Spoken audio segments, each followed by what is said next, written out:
Hey everybody, it's Romania Black. We're on episode 10 of Modao Sushi season 3, and oh buddy, I woke up this morning and usually I watch My Hero Academia because it's going on at the same time, but that series has concluded and I was like, man, I usually wake up and watch My Hero Academia, but since it's over, I'm gonna wake up and watch Modao Sushi. So I was like, yes, yep, time to go. Time to get my coffee, have that out of the way, have my breakfast, and I was like, and I'm gonna watch Modao Sushi. So, man, I decided to wear red too because apparently it's a Chinese wedding. So I loved getting on Twitter after the last episode and just seeing how much fan art and people going crazy with it. I was like, this is amazing. Because again, getting past the censors, I imagine in an executive boardroom that these executives that have no clue about the story, they have no clue what's going on. They just heard it's like wizards or something, and then MXTX and her team are like, here, yeah, and then they're gonna do this blood thing, allure ray, and it's gonna make their robes all red, but it's just the blood, it's just part of a spell. And the executives are like, I don't care, whatever, do what you want. And MXTX is like, we're getting our wedding in somehow. Again, I'm so excited for the audio drama and novel. Y'all have no idea. I'm so excited. Fellow patron Wushin sent me a download of chapters 1 through 45. And I think that when I get back into it, I'll be on chapter 28. So that'll at least give me... My fear is that as time gets closer to the English release of Modao Sushi, then they're going to start taking different sites off. They're going to start shutting down sites that have fan translations. So I'm getting Exiled Rebels because that's where I started reading, and so I want to continue with it. So my plea to you on Patreon and YouTube is if any of y'all have downloads of the novel past chapter 45, feel free to send them to me. Feel free to link them to me, or if you're on Patreon, message them to me, because I do want to continue, when I'm done with the Donghua, I want to continue getting back into the novel and audio drama, and I'm going to watch The Untamed simultaneously, because otherwise it's going to be like another 2 years before I'm done with Modao Sushi. And not that I want to be done at all, but I do want to move forward, because there's other MXTX works I want to get into as well. So I think I have up till chapter 45, so that should get me a good start once we get done with the Donghua. But if any of you have the other chapters, I know there's like 100 and so, feel free to send them my way. Because I definitely want to read them and go with the audio drama. I guess if I get to the point where the novel is no longer accessible and I'll still have the audio drama, I'll just react to the audio drama, and I'll just have to go back and do like a soapbox on the novel or whatever when I get through it. But I don't want to have to do that because I want to get all of Modao Sushi. I want it to be complete. So we'll see. But yeah, so again, mirroring the cave back from season 1, Wushin and Wanji letting the others escape so that they can fight. Instead of a giant turtle, they're fighting the corpses that who knows has sicked upon them. Sushi's pretty much outed at this point that he grabbed Huiseng and ran off, and I'm like, what we doing? So I'm very curious to know. The episode's a little bit longer. It's 24 minutes. It's a little bit longer than the last episode, like 40 seconds. But yeah, we're entering the end game, so we only have episodes 10, 11, and 12. Last 3 episodes. And I feel like there's so much to wrap up that it's gonna be rushed. I just get that vibe. I'm like, they're gonna rush it because they have so much to get through. But this season, for getting as much content in as they has been really good with it. So for me, I'm not gonna be mad because it's like I still have the novel and audio drama to expand upon it. And in the end game, what a promotion of your original source material than being like, oh, hey, you should go read the novel and see the full story. So I see your game. I see your game show. And you hooked me. You baited me. I'm jebaited. It's fine. So yeah, I'm very curious to know what we're going to get out of these last 3 episodes, how we're going to tie it all together. I have my suspicions. Obviously, Yao and Sushi are involved. I think Huiseng's going to be involved in getting revenge on Yao at this point, but I don't know how or why, or where Wushin and Wanji's involvement will be. So, but without further ado, I've talked enough. Let's get into this episode, shall we? We're going to start episode 10. I was told on Patreon the title of it is Hatred. So, got a little spoiler there, but that's all right. So let's start this here in 3, 2, 1. Let's go.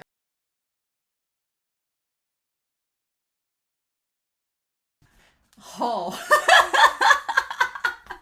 The moral of the story is you should, if you're a clan leader, maybe you shouldn't womanize with every person in the entire tri-state area. Oh my god. Oh, this episode was like, you want to know exposition? Here you go. I'm not mad about it. I'm watching this episode. I was just in the back of my head thinking, man, there's going to be a lot of people complain, I'm sure, because they're going to be like, oh, look, they rushed all this exposition. And yeah, but I'm kind of excited because I'm like, oh, we still have 2 full episodes and you just dumped all this info on us. So I'm thinking the next episode is going to be pretty action oriented, obviously, in fighting Yao, because we've got to, get to, and then the conclusion will hopefully be like a happy episode after everything's all said and done. But man, there's a lot of bridges crossed in this episode, which I'm not mad about it. I was like, oh my god, we're getting all these revelations. It's all coming together. It's all piecing together. Awesome. And there were some things I was like, oh my god, really? So totally on board with it. But what I'm excited about, like I said at the start of this, is to get into the novel and the audio drama and to see this all expanded in full, because I'm sure there's so much they had to leave out, so much they had to cut. And if they had to rush this episode of exposition so that in previous episodes we could get all those Wang Shen moments, I'm fine with it. I'm honestly fine with it, because this is, again, promotional stuff to get you to go out and read the novel. And yes, I want to read the novel, and I'm going to. So I'm really excited about that, to see what all had to get cut, what all needs to be expanded upon. I'm totally happy with that. I think that's my one thing, is I think the difference between you as a viewer with any series, with any adaptation, when you adapt a book into a film, or a book into a play, or a book into an animated feature, any other format other than a novel, anytime you adapt something, things change, right? And so I personally, if it's a popular series like this, I like going into it from the adaptation first, because then I'm not disappointed, right? I've done franchises, like I read Harry Potter when it first came out, because it was, it was coming out, it was really popular in the United States at the time, and in a lot of places. But I read Harry Potter, and then when I watched the movies are fine, but I don't like the movies as much, because from a reader standpoint, I know all the details. And when the movie doesn't have what I think is an important detail, then I get frustrated. I'm like, well, they left that out and they cut that out, and that's integral to the whole story. So it's frustrating, right? When you read something and then you look at the adaptation. But in this case, I'm looking at the adaptation first, and I love it. So I know in my heart, I'm like, oh man, when I go back and see the novel, I'm going to get to see everything that was left out, and it's going to make the entire world a more holistic viewing of it. So I feel like I'm going to appreciate this series more going back and seeing the audio drama and the novel. So I'm not bitter about it. I loved this episode. This is great. Not one of my favorites, obviously, because there wasn't a whole lot of Wang Shen. There were little tiny moments, but there were some satisfying payoffs. And there were some satisfying moments that I was like, oh, great, we're getting explanation. And some things making more and more sense. So we've got to go back through this episode, because, oh, buddy, man, I wondered how it was all going to come together. And it's all coming together. And yeah, you could argue that parts of it are a little bit rushed, but I'm like, it all makes sense. My thing is, it makes sense, right? If it was convoluted and you were like, how did point A get to point B? Then I would be a little bit skeptical of it. I'd be critical, and I'd be like, oh, that doesn't make sense. This all made sense. It all makes sense. And the thing is, I'm sure the audio drama and the novel spend a much greater time building this up and giving us more details. And so that's what I'm excited to get into. It's just like, this episode was a teaser of the climax in the novel. It's like a teaser of what's to come and get expanded upon. And there's parts of this episode I want to talk about that I am so hyped to get back into the novel and audio drama and to see it all fleshed out. I'm so hyped about it. I'm like, oh my God, yes. There were parts that I was like, I can't wait to get and see the full extended version, the director's cut, if you will. But man, it's so satisfying as a viewer, dealing with 3 seasons of Wu Shen getting the shaft and 3 seasons of Wu Shen getting just ragged on by everyone in society, And even though, yeah, Wuxian is responsible for some things that have happened, inadvertently or otherwise, but to see him have all this negative criticism over him, and especially in the last couple episodes where it was not warranted, to see it all finally come back around and for him to get some like recognition as not being the worst thing in the entire world, that was satisfying. And to see the winds come back and the winds being there, and for everyone in society to realize, like, wait, we were saved by the winds? Yeah, no shit, because they weren't bad, not all of them. It's great. And the title of this episode being Hatred, what a fitting title. What a fitting title. I was like, oh my god, yes. So, we gotta talk about Cheng, Ning, all this stuff. So yeah, them setting up the thing. And I'm sorry, but Cheng sticking around to help them and giving Ning the ring, I was really worried at that point. I was like, don't you die, Cheng. Don't you do this. Don't you leave baby Ning like a literal orphan with no family other than Wuxian and Mo Jianyu's body. Don't you do this. Like, And so, yeah, I love the people, the clan, the sect leaders, everybody realizing that the Yiling Patriarch is saving them. Who knew he wasn't a terrible person? But yeah, what I love about Cheng sticking around is that it's a great callback. It's a great callback to back in the cave where Wuxian made Cheng leave, and Cheng did leave to go get help. Because at the time he wasn't going to do any good and someone needed to go get help. But now that's not the case. And I love that Cheng sticks around to help his brother. He's like, no, I'm going to stick around and help you. But him giving the ring to Ning to pass it on to him, I was a little sad in that moment because I was like, give your nephew a hug. What if you never see him again? Give him a hug, damn it. Your mom gave you a hug before she left. But I think that Cheng's like, there's no time. And I think that in Cheng's mind, he's like, he didn't want to... I think Cheng wanted to know that he'd come back, but just in case, he wanted to give Ning that ring to protect himself. Baby Ning this episode, I felt so bad for him. I was like, oh, baby Ning, honey, you've gone through the ringer learning all these truths about everything that's happened. And then and Ning, everybody in this episode, it's just painful. Okay, but yeah, the Wuxian moment of Wanji grabbing Wuxian and lifting him up in the air, it's like, okay, show, give us that little second. Do it. And then everybody's leaving, but the disciples stick around. Sizhui and Jingyi stay behind. And then Cheng giving him that ring. And saying, if you dare to go back, then you're no longer my nephew. Oh, so he makes Ning stick around, but he gives him the ring to protect himself. Okay. I love it. I love our power couple fighting off these corpses and everything. But the toy, Ning had the toy that was Yan's, and it fell into the pool, and that's summoning the spirits of the ghosts of all the Wind Clan people. And I love that. I love the callback of these were not soldiers. They were just the people of that village that they hadn't done anything wrong and they were killed. But they all came back to help Ning. And I felt so bad for Ning because he was just sitting there like my uncle and my grandmother and everybody. And it's like, oh. So he said grandmother. So I'm like, is Ning and Yan brothers? Are they brothers? Was Yan King and Ning's brother? Or was the grandma title just, she was everybody's grandma, you know?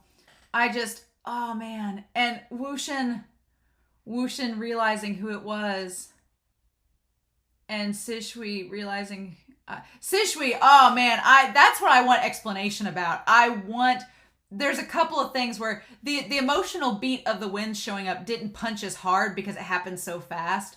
But the animation of Wuxian seeing them and of Ning seeing them, that it was like, oh, you could just see on the screen them just understanding that it was all their people that they'd been with.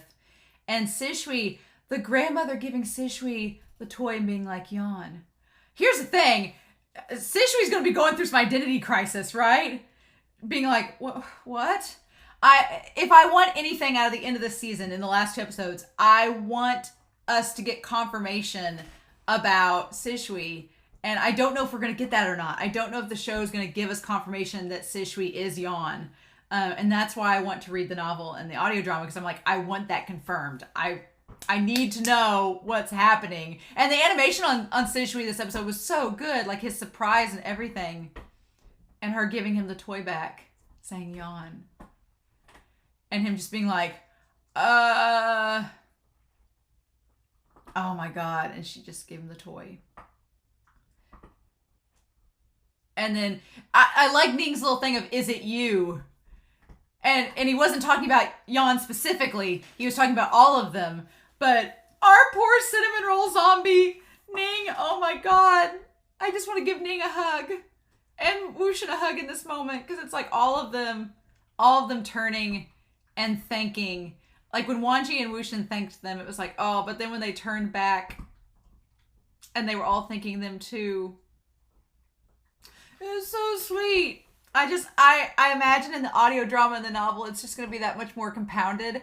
And, oh my God, getting back to this is going to be so good. It's going to be so good.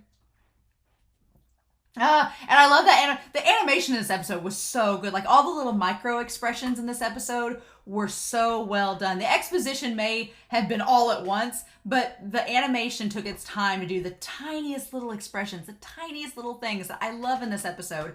Like, when Wushin... Oh God, when Wushin like just thanks them, his expression where he's like, you just see him exhale, and that little tiny micro expression of him going, thank you, is just and then I'm sorry, but there's something about the show when people grab for things, I'm like just helplessly grabbing, I'm like, stop. And Ning grabbing at them, it was very reminiscent of Yang grabbing after the inquiry for Zishin, Xingshin. So it was just reminiscent of that. But poor Ning, baby. Feel so bad for him.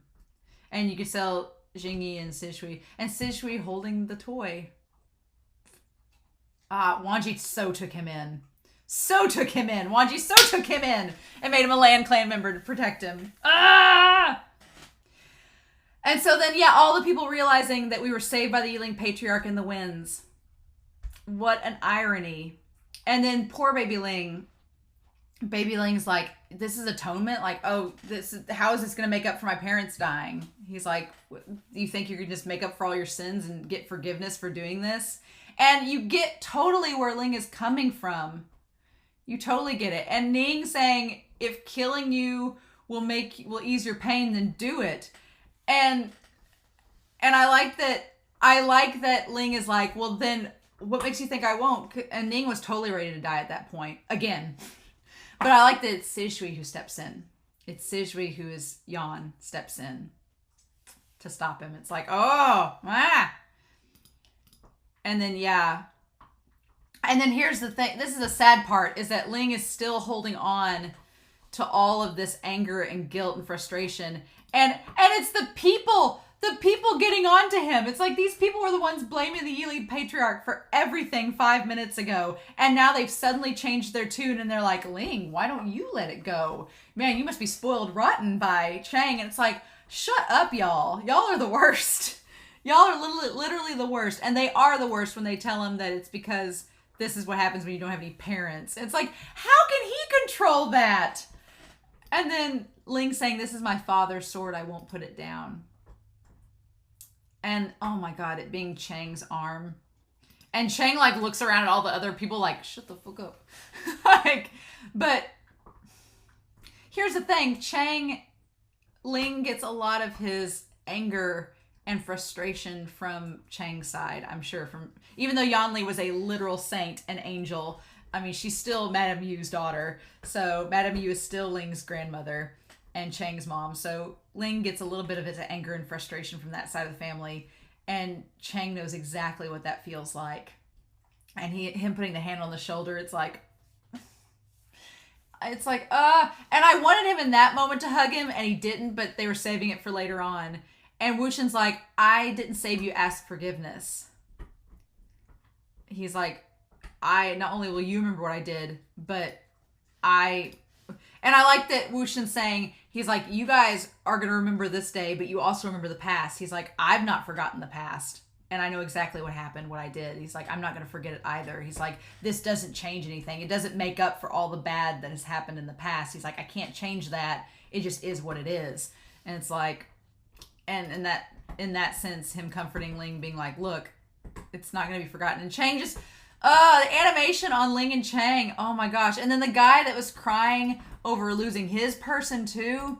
So they all pretty much have decided that Sushi and whoever Sushi's master is, which we find out, are the real culprits.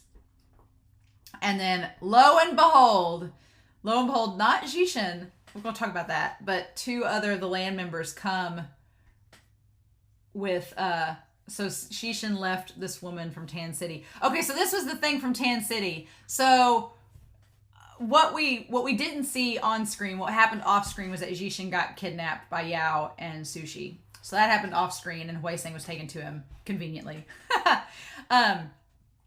But what happened in Tan City must have been that we don't know who invited him to Tan City, though. That's the thing. That's still, I hadn't even thought about that. We don't know yet who invited him back to Tan City. We don't know for sure, right? So somebody's still pulling the strings to get this woman to come. Unless this woman lured him. I guess we're going to find that out in the next 2 episodes or in the novel. But yeah, so this woman, she was taken from Tan City to Kieran and all of them in the cave by the Land Clan members. And Jishin sent her away. So she could have been the one that called Jishin over. We don't know for sure.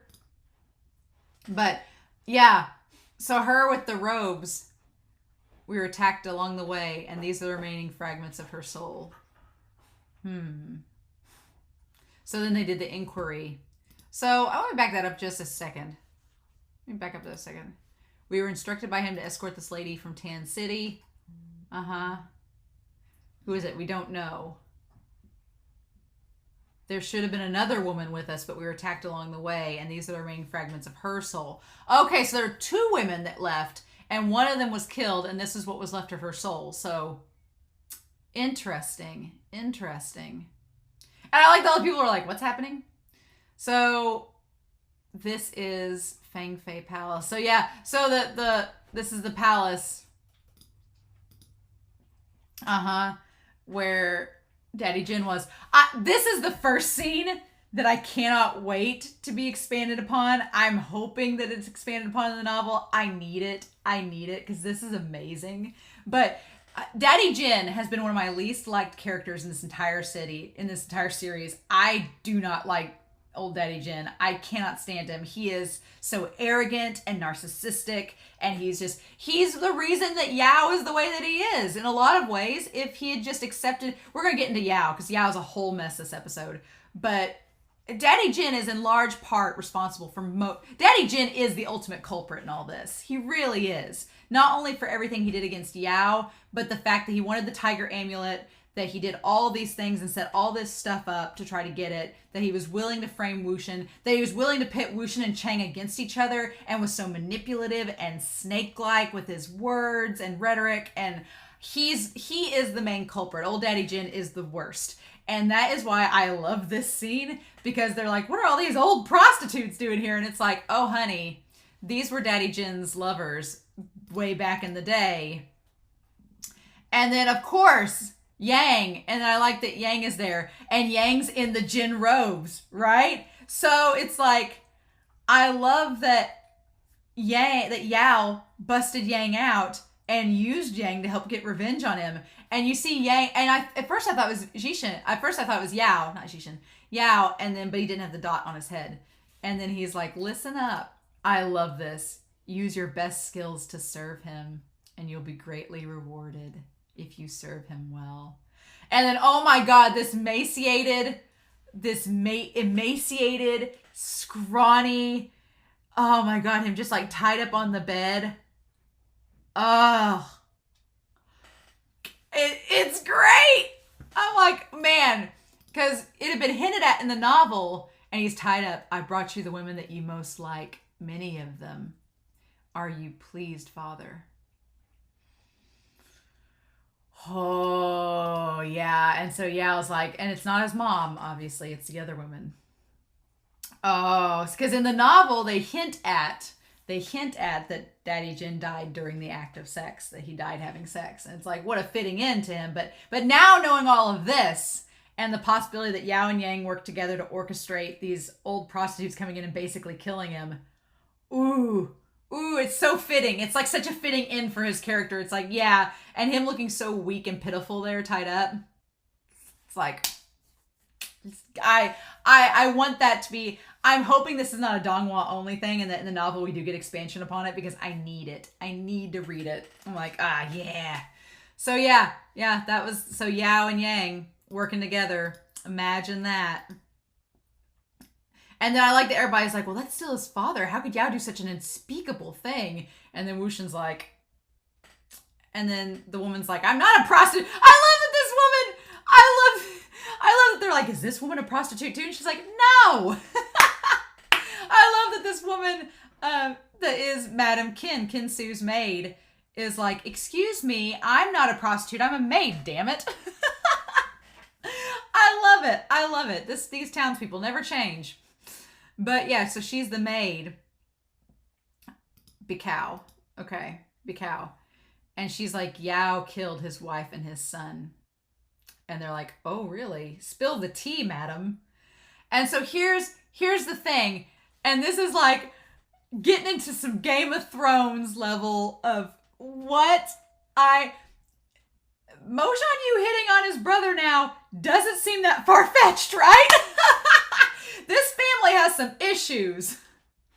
Zishuan was probably the sanest one of them all, right? Zishuan was the sane one. Thank God, Baby Ling. Baby Ling, thank God your daddy was the sane one. Oh, buddy. Oh, this family's messed up. Because, yeah, like, clan leader Jin was an animal. Yes, absolutely agree. He lusted after my mistress's looks. And then they're like, oh, Daddy Jin even laid his hands on his subordinate's wife? Yes. And so, yeah, this is the part where it gets crazy. So Daddy Jin basically had an affair with Kin Su's mother. And Kin Su is Yao's half-sister. Oh my God. Keeping it in the family. Yeah, oh shit. Yeah, and everybody's like, oh God, no. My mistress had secretly met Yao and begged him to call off the marriage. Oh. But in order to gain, he still married his own sister. So yeah, so basically the wife was like, went to Yao and was like, you can't marry my daughter because it's your sister. You can't do that. But at this point, Yao's already like, no, I have to gain support and get this position, so I'm going to do whatever I can to get this position. So he's like, yeah, sure, I'll marry my own sister. That just goes to show the lengths that Yao would go to get what he wants. Yao will do anything to achieve his goal, even if it means marrying his sister and having a kid with her. Gah. But we're going to talk about that, because it sounds like she was already pregnant when he found all this out. Yeah, it sounds like she was already pregnant when he found out it was his sister, and he was like, well, shit. I had sex with my sister. And then, and he killed his kid so that he wouldn't have to endure society's judgment. We're going to talk about that. That's just, we're going to talk about that when we get to Yao. But yeah, basically, he still married his own sister. And then everybody's like, scandalous. And yeah, and then so of course Wushin's asking, she's like, did you see Kin Su the night of the conference? And the woman's like, yes. And I gave her the letter and told her about everything. And then everybody's like, Yao killed his own son. He must have. If a brother and sister were to have a child, the child would be likely demented. And to prevent others from finding out, he killed his own child. Yeah, so basically, was like, knew that this incestuous kid would probably be messed up. And so he killed his son. And so that whole line that now makes a lot more sense, where he's like, even if it wasn't connected to this other clan, my son had to die. He had to die. Like that line reading now has so much more impact of he had to die. It's like, oh. So, woof. Ha. But then why? But if your son had to die, but he blamed it on another clan and wiped the other clan out. So it's like you killed a whole clan of people because of an error in your and your father's judgment. Technically in Yao's, because Yao didn't have to marry her. Oh, buddy. Oh, buddy. And it does sound like he did love her, but now it's like, sketch. And I love Wuxian's like, to think of the day that would come that I wouldn't get blamed for everything. I would be public enemy number 1. But yeah, it's time to settle things, and we got to go back to it all. So back to that damn temple in Yongping City. Back to the temple at the center of it all. And the temple was made where his mother was the courtesan and where his father died. Funny that. And we got all the ninjas. And I like that the statue is of his mom, clearly. The statue is clearly of his mom. And then, yeah. And so they're digging up the corpse. I'm assuming it's the corpse of the mother or of Daddy Jin. One of the two, right? I'm assuming it's the mother's corpse. But it could be Daddy Jin's. That part I was a little unclear about. So I'm sure you guys will comment in the comments, or we'll find out next episode if it's one or the other. But so what? The only thing I'm a little sad off screen that happened was that Jishin was captured off screen. But again, the novel's going to expand upon it, so I'm fine. I'm like, it gives me something to look forward to. It gives me something to look forward to finding out. But Jishin being captured and taken alongside of Huiseng, and a little Huiseng like playing a fiddle on my heart. I love Huiseng in this, and using me to hold Jishin hostage. And I like that Yao's trying to be like, well, as long as you don't do anything, the seal won't harm your body. And he's like, I don't wish to harm either of you. And Jishin's just like, damn it, I loved this guy and he's mucking things up. But yeah, I still feel slightly like Huiseng is a bit of an actor here as well, because he's just like holding on to Jishin and stuff. I totally expect Huiseng to be waiting for the opportune moment to kill Yao. I totally am thinking it. I totally think that Huiseng is going to try to kill Yao in getting to get revenge on him for betraying his brother and him and everybody. But man, Yao is such a complicated character, and all these reveals this episode, I'm like, damn, this is just getting pretty crazy. But yeah, them digging under there.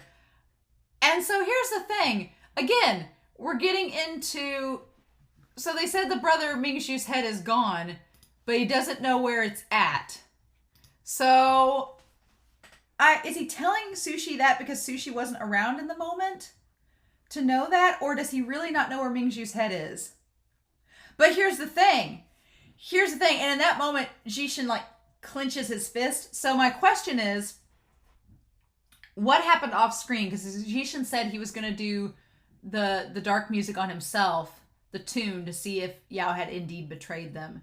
I'm assuming at this point he's done that, and he knows that Jishin betrayed him, or that Yao betrayed Jishin. So my question is, the head is actually missing, and Yao doesn't seem to know where it's at. So my hunch is that Huiseng knows where it's at, and Huiseng has rejoined it with the body. And so I think in all this skirmish, when this giant corpse, when this evil corpse, it's going back to season 1, not only with the turtle cave, but back to season 1 with the goddess from the temple in like the first couple episodes, the big giant statue goddess that attacked them. It's going right back to that and paralleling that. So my question is, has Huiseng rejoined the head with the body of Brother Ni? And is Brother Ni gonna come in here and fight this corpse? I want it. I want it so bad. And does Jishin know that that's what's happening? Because Jishin looks resigned at this point. He doesn't look like he's in shock. So my guess is that Jishin realizes that, yeah, Yao did betray his trust. And so I want some payoff with that. And we still have 2 episodes to go. So I'm thinking next episode, maybe we'll get some payoff with it. But damn. But he's gonna break out of the curse, out of the seal by force, because you see his arm wrapped up later. So my question is, did Huiseng and them dig under the temple to get the corpse? Did they? We don't know. Somebody dug underneath to get to it first. So did Yao orchestrate this, or who else took the corpse out first? I don't know. But yeah. He looks at, I love how Yao is animated so beautifully this episode. And I'm thinking it's his mother's corpse because of the way he like reveres the coffin. He reveres it and like rubs his hand over it and like looks up at the statue. And the way they animated Yao in this episode is so good. There's so many good shots of Yao in this. So many good shots of him. But I feel like it's his mother's corpse. And when he pushes the thing off, like there was a seal or a curse or something and it messed up his arm, you know. But yeah, him just like looking up reverently at her. It's so good. But yeah, also, so his hand is injured. Clearly. And then it's... Yeah. He looks surprised, though. He looks surprised that his arm was hurt and it seems that they were too late. He looks surprised by that, which is interesting. And then, yeah, of course, Wanji's like, get wrecked! And then Wushin's like, sup? Power couple's arrived! And Sushi seems surprised, but Yao does not. And the gang's all here. I like that Cheng just drops in and knocks Sushi out of the way. He's like, get back, bitch. I love it. I absolutely love it. And then, oh yeah, honey. Jishin having the sword to Yao's throat. It's like, So I advised you to stop, but you insisted on continuing. We are not brothers anymore. But oof! And so yeah, he knocks his sword out of the way and binds his hands. Okay, and Wanji did it. Nice. So yeah, and then of course our spirit detectives coming in. There's something about Wushin just tossing the pebble, the rock at the coffin. Just, it killed me in the episode. I was like, ha! It's like a little kid. Wushin's just like, interesting.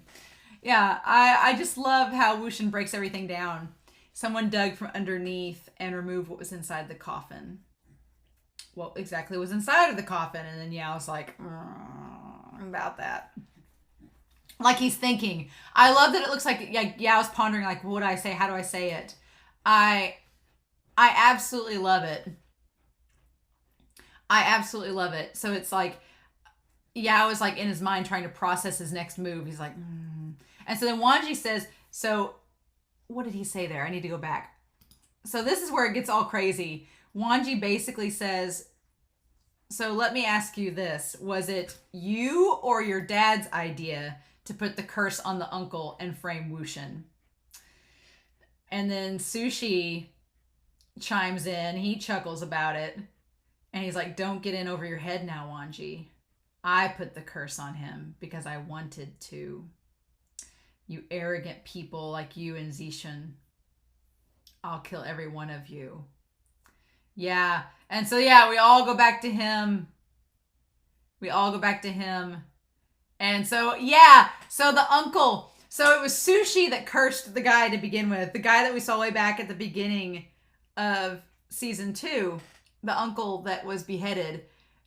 We saw in the inquiry, like him spitting on Sushi. And I love the animation of him grabbing his robes, like pissed off.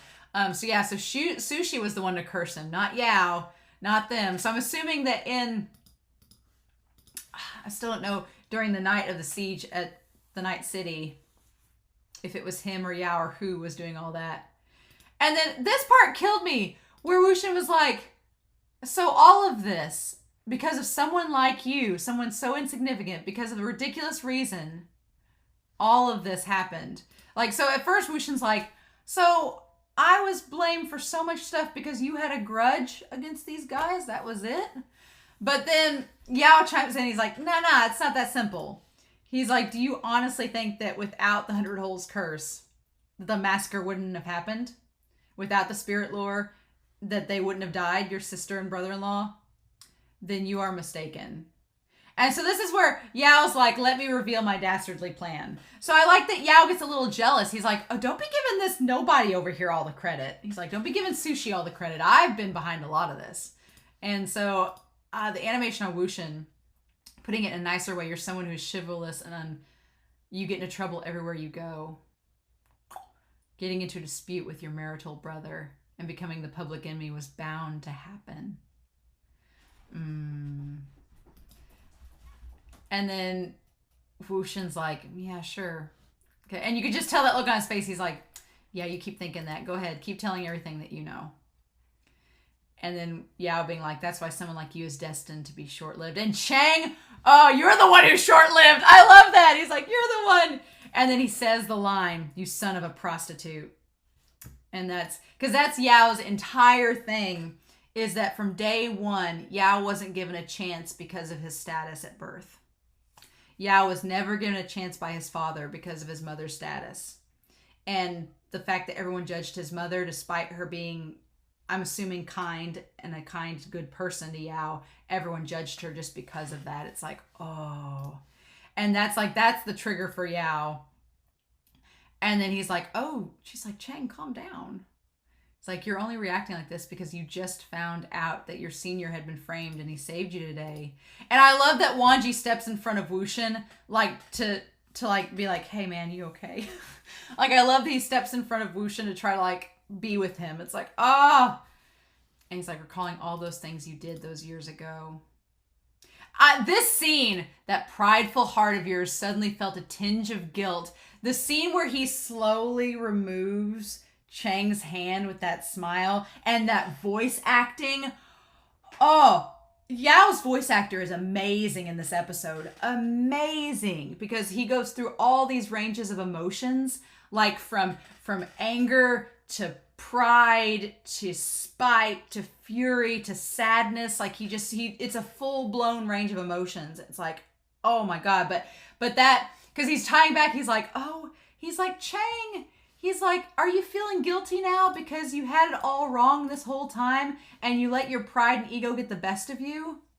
He's like, if you had just a little bit more faith in your baby brother, or your older brother, because technically Wushin's older, if you had more faith in your older brother, he wouldn't have met such a gruesome fate. And then that line, oh, I almost forgot. Like, that's so Daddy Jin. Like, Yao is so his father's son. That's the tragedy of it all. The tragedy is that Yao spent his whole life hating his father because of all of his actions and everything he did. But at the end of the day, Yao is so much like his father. So much like him. And without him even noticing it, it's like, ah. And then him saying, I almost forgot. You're the one that led the siege. And then him slowly like taking the hand off and Cheng being like, and he's like, I guess that the son of a prostitute is your trigger after all. Wushin saying that. And he's saying that Mingzhu died because of those words too, didn't he? But yeah, oh my God, Yao basically saying, he's like, don't be attacking me, Cheng. You're just feeling guilty now because you led the siege and did all this stuff out of your hurt pride and ego without thinking of your older brother and having faith in him. So like, just calling him out, it's like, oh man, damn. And then, yeah. And then Jishin saying, you had great ambitions once to serve the people and uphold justice. Why did you become like this? And then I like that Yao kind of acknowledges, he's like, I didn't just become like this. I've kind of always been like this. That I was blinded by greed and committed grave mistakes. But I had, and here's the part where Wushin calls him out on he's like, I had no choice. And Jishin's like, had no choice? You ruined a woman who truly loved you and killed your own son. And you said you had no choice. And I like this, because I'm like, does Jishin know that she was his sister? And I like that Yao's like, didn't I love her with all my heart? I like that Yao's like, can you blame me? He's like, what would you have me do? Sue had already been pregnant with Song at the time. I fought so hard to get King Kanji to allow me to marry her. What excuse was I going to use to call off the marriage without exposing my father's horrible deeds? So yeah, so the thing is, the mom went to Yao after Sue was already pregnant with their kid to tell him that they were siblings. It's like Yao's day went from bad to worse because it's Yao can't catch a break in a lot of senses, because I do feel bad for him about this, because I do think that he loved her. And the sad part is the tragedy in all this. It's very Oedipus like. If you've ever read the Greek play Oedipus, it's a very Oedipus tragedy scenario. That the tragedy is Yao finally found someone he did love. He did love Sue, or at least I think he did love her, or at least that's what he's saying here too. He did love her, and they were going to have a family. And then just when Yao thinks that he can get something happy in his life, the mom comes in. She's like, you can't marry her. She's your sister. And in Yao's mind, he's like, I've spent all this time working hard to get to where I could marry her, someone I did love. And now I can't call off the wedding because to call off the wedding, he's like, I'd have to reveal why. He's like, I've worked so hard to get to marry her and to convince my father-in-law to let me marry her. He's like, and then if I call it off, I have to explain why. And he's like, I couldn't explain why without exposing my father for having sex with his wife and for his daughter to not actually be his daughter this whole time. And so he's like, what was I supposed to do? And then you're like, I married Sue, but our marriage was nothing but just a title. And I killed my son because I didn't want him to endure society's judgment. And that's the part where I'm like, Yao. Because you get where Yao's coming from, because Yao's entire life has been being judged from day one. He was judged by his father. He's been judged by society for being the son of a prostitute. He's been judged by his father for not being good enough. He's been judged by everyone around him for being like a con artist and not who he says he is. And he still worked his way up to get to this position. And in the end, the tragedy is he killed his own son because he didn't want his son to endure what he endured. But it's like, you were his father and you ended up being the clan leader of everything. You probably could have made it to where his son didn't endure that judgment, right? You probably could have made it to where he could have lived. That's the tragedy of it. Like, yeah, your son would have been weird knowing that your mom was also your aunt. Would have probably had some issues, but in the end, I think, I'm like, you could have made it work. But he was greedy and was like, and it wouldn't have fallen into what his best laid plans. It would have messed things up. So he just got out the link. He took the missing link out so that the plan would continue to run smoothly. And that involved murdering his son. And he says, for over 10 years, I struggled to make things better. So that's the whole point. It's like, I killed my son and I've tried to make things better. And he's like, and I still endured criticism. And they still said I was ruthless and lost all conscience. So, in the one sense, I do feel bad for Yao because I'm like, but on the other in the other vein, I'm like, but it's like Oedipus. It's kind of a self-fulfilling prophecy. You still did these bad things like murdering your son and having your dad killed. And there's still the consequences to that, right? And then Wuxian's like, what a sharp tongue you have indeed. Because Wuxian's calling him out on this bullshit. He's like, It's like clan leader Jin. You've made it sound as if you're the victim in all of this. And he's like, let me ask you this. Did you lure Sizhui to the road on purpose? Because here's the rub of it, right?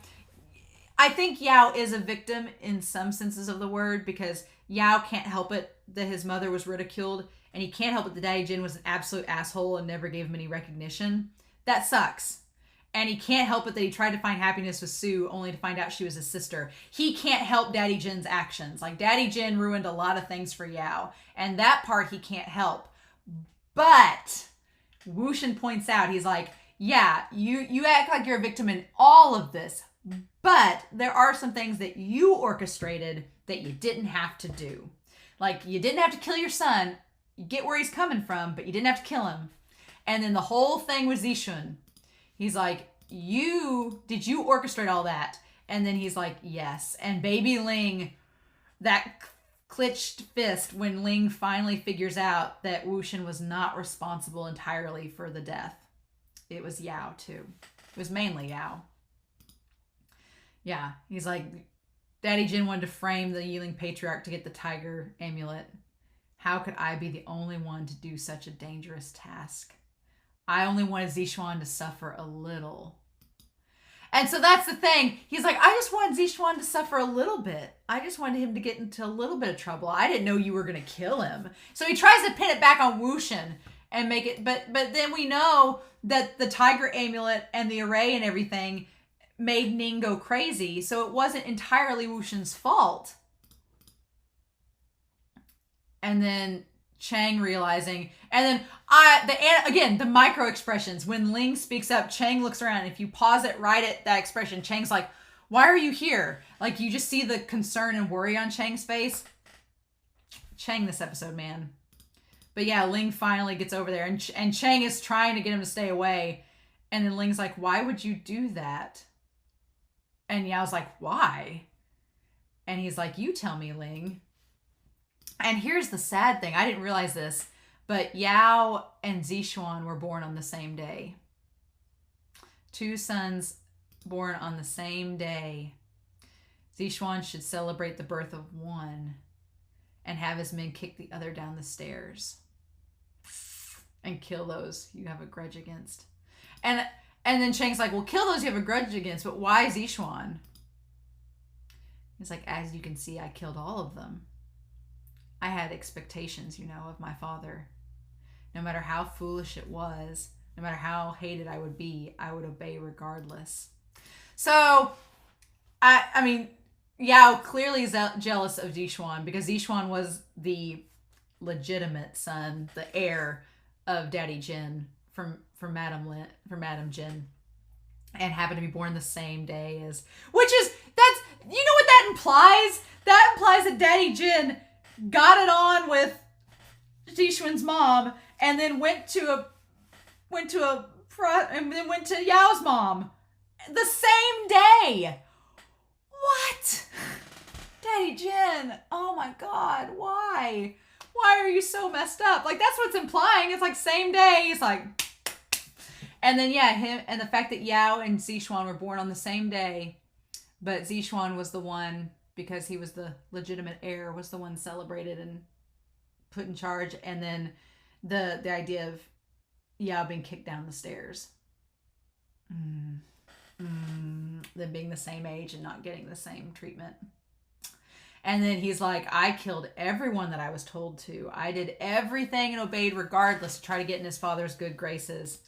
And then I sullied my hands for him. And in the end, and we flash back, and it's Daddy Jin with all the ladies. He's like, Ming Yao. Oh, forget it.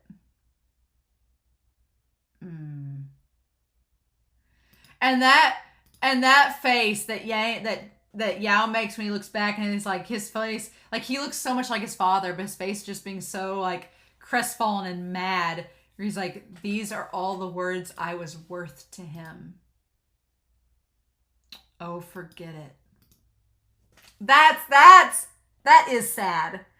Daddy Jin is the culprit in all this. I'm fully convinced. Like, cause those words, oh, forget it. Everything that Yao's based off of. It's like Yao did all these unspeakable deeds and these unspeakable things to try to get in his dad's good graces, and it didn't matter. But again, and then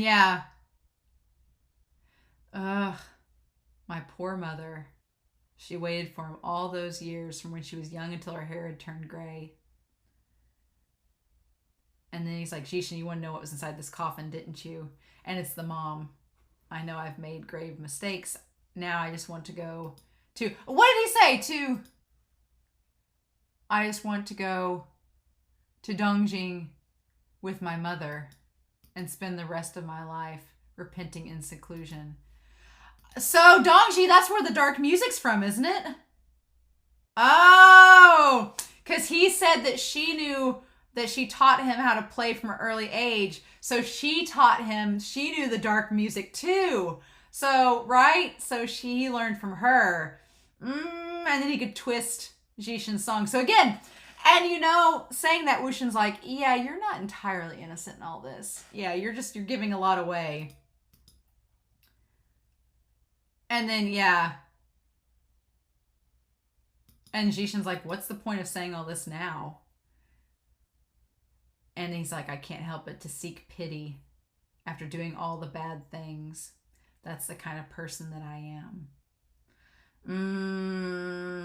But Wuxian's gonna call him on bullshit a little bit with that. And I love baby Ling, like, hugging his uncle and Cheng just letting him hug him. It's like, oh my god. It's, And then Wuxian being like, marvelous. How exciting. He's like, Yang said he had a powerful friend who has excellent acting skills. And that must be you, clan leader. If you truly want to repent, hand over the tiger amulet first. Yeah, But here's the thing. Yao has positioned himself perfectly. He positioned himself perfectly in front of the coffin and everything with the blood and everything. It's all part of the act. He positioned himself perfectly. Yao's such a complicated character because on the one hand in this episode, I do feel like Yao had a really shitty hand dealt to him. His father's actions, the whole thing with his wife, finding out it was his sister, all of his guilt, everything, and the fact that he did do unspeakable things to try to gain his dad's good graces and it didn't matter. I think that does make Yao a victim, but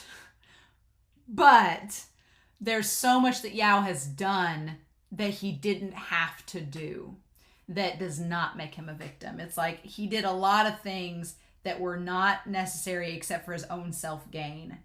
And yeah, Yao's such a complicated character and I feel bad for him, but I'm also like, dude, you're a self-fulfilling prophecy. You're just perpetuating all this against yourself. Like, you get mad when people get suspicious of you, but then you do things that make you suspicious. So it's like, I love it. And he positioned himself right in front of the statue with all the blood, and everybody realizes at the wrong moment that he had it positioned to where it would go to the coffin and get up into the statue and activate the statue just like the goddess statue in the first season, right?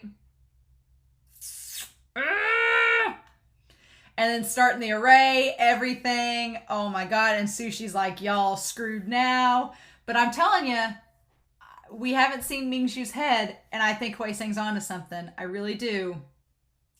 So the big battle is all coming out, and it's going to be right here. It's going to be at the temple. The big battle. Yes, please. And the giant corpse coming out. Oh my god. I'm so excited. So yeah, so Yao has the tiger amulet. And he's going to try to use it against all of them.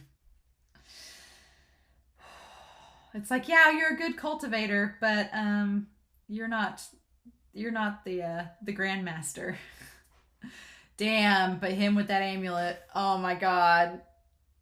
The climax is the next episode, and I'm so ready. Oh man. Because we don't know about Ning. Ning was left behind. We don't know about Mingzhu. What the status of all that. The gang's all here. I just want baby Ling to be safe. Sizhui and Yingji are gone, so I hope that they're safe. I'm so excited, and I've talked for nearly an hour. But there was so much to go through. So yeah, I feel like a lot of the twists and turns have all come together, and they've all collided and all mushed together, and yeah. I love it though. This is so great. Oh, I was really sad because next week I was going to miss episode 11 and be and have to record it late, but luckily my plans have changed, and so I am going to be home in time to see episodes 11 and episode 12. I'm so excited. I'm so ready. It's going to be so much fun. I'm so excited. But yeah, man, what an episode. Getting all of it coming out in the open finally. You know, like you do. So, man, y'all, I am curious to know your thoughts down below about this episode. Holy cow. I'm sure that a lot of you are going to be like, oh, wait till you read the novel and it all gets expanded on in more detail. I can't wait. Because I know it'll be a while before we get to this point. So the good thing is by the time I go through and reread the novel and the audio drama, I'll probably have forgotten some of this. And then it'll be fun to go back through it and be like, oh, yeah. So just what a twist. What twist this episode. I loved it. So I hope y'all enjoyed this reaction. Feel free to comment down below. We've got 2 episodes left, y'all. I'm not ready for the Donghwa to end, but there's still a lot more Modao Zushi, so there's that. But in the meantime, I hope y'all have a wonderful week. Please stay safe, take care, and yeah, I'll be back next week with episode 11 of season 3 of Modao Zushi. Bye.